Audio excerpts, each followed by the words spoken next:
Until you make the unconscious conscious, it will direct your life and you will call it fate. Carl Jung. Sometimes, it feels as though there is a small, persistent voice inside, observing, judging, measuring, and rarely satisfied.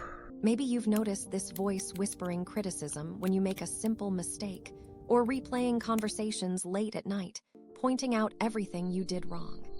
Have you ever tried something new, only to hear it echo that you're not enough, that you will fail again? It's hard to explain, but sometimes the harshest words you hear belong to yourself. In these moments, it can feel like you're at war within, and the peace you might wish for is distant. But Carl Jung saw this another way. For Jung, the inner critic was not just an enemy to defeat or silence.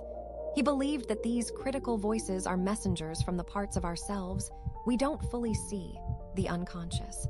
Rather than being a sign of personal failing, these inner battles point to old wounds, hidden fears, and unmet needs living beneath our awareness.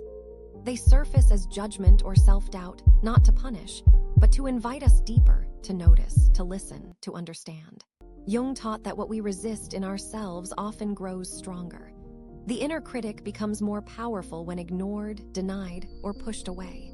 Yet, when we gently turn toward these unseen parts with curiosity, not judgment, something shifts. We begin to learn the language of our doubts, and with patience, those harsh voices can soften. The critic, Jung believed, is not a monster, but a part of us longing to be known. So what happens if we live this way? Instead of battling ourselves, we might start asking different questions. When the critic appears, we pause and ask, what pain are you warning me about? What part of myself is still hurting? Slowly, we cultivate a habit of self-inquiry and compassion.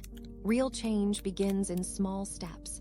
Journaling about a recurring doubt, pausing in kindness instead of criticism after a setback, or sharing these hidden feelings with someone we trust.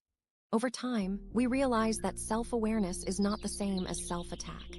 We grow into people who no longer believe everything the critic says, but instead see it for what it is, an invitation to deeper healing.